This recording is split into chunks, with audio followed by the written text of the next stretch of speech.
आपण भी जदि जियो सिम यूज करूचंती ताले आपनको पई रहिची एक खुशी खबर कहीं जियो गोटे नुआ सस्ता रिचार्ज प्लान लॉन्च कर देची जदि आपण ए पर्यंत जानी नांती कौन से नुआ सस्ता रिचार्ज प्लान ता सहित से रिचार्ज प्लान रो प्राइस कौन रही कौन कौन सब बेनिफिट मिलूची ताले ए वीडियो रे मु आपनको आगको पूरा पूरी डिटेल जणेबी हेले ताहा पूर्व वीडियो को गोटे लाइक करंतु चैनल को नुआ आस्तिले एबे चैनल को सब्सक्राइब करी बेल आइकन को प्रेस करी ऑल रे क्लिक कर रखिबा को जमार भी भूलंतु नाही। जियो रो अनेक आकर्षणीय और सस्ता रिचार्ज प्लान रही जार दाम और सुविधा भिन्न भिन्न जियो रो एभली एक सस्ता और खास प्लान विषय रे जानिबा जेउथि को उपभोक्ता को टोटल 200 जीबी रो डाटा मिलिबो। जियो रो एही रिचार्ज प्लान रे उपभोक्ता को असीमित कॉलिंग बा अनलिमिटेड कॉलिंग रो सुविधा मिली जाउची ता सहित डाटा और अन्य ऐप को व्यवहार करिबा पई मध्य सुजोग मिलिबो।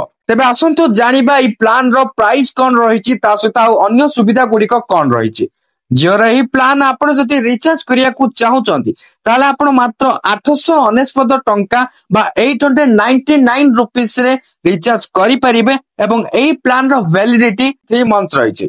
असीमित कॉलिंग बा अनलिमिटेड कॉलिंग सहित एथिरे आपन को लोकल और एसटीडी कॉल मध्य शामिल रहिছে। एही प्लान रे उपभोक्ता को दैनिक बा पर डे आपन को 2 जीबी डाटा मिलिबा सह 20 जीबी अतिरिक्त डाटा बा एडिशनल डाटा आपन को मिलि जिवो। कहया को गले टोटल आपन को 200 जीबी रो डाटा मिलिबो। दैनिक बा पर डे आपन 100 एसएमएस सह 90 दिन पर्यंत नियमित ई सुविधा मिलिबो। एथिरे जियो टीवी जियो सिनेमा और जियो क्लाउड रो मध्य सुविधा मिलिबो। तो एबे जो जियो रो नुआ रिचार्ज प्लान ता आसीची रिचार्ज प्लान ता केमिति आपन को लागिला निहाती आपरे कमेंट करके जणा को जमार भी भूलिबे नै ता सहित वीडियो को शेयर कर दियंतु जे माने भी रिचार्ज प्लान विषय रे जानि नथिबे एटलीस्ट ए वीडियो टी देखि सेरिया पर जानि तो पारिबे ना तो निहाती आपरे शेयर कर देबे। वीडियो टी किछि इन्फॉर्मेटिव थिला भल लागितिले लाइक करिवे ता सहित चैनल को सब्सक्राइब करनबे एवं सोशल मीडिया जदी फॉलो करनाती निहाती आपरे फॉलो करि नेबे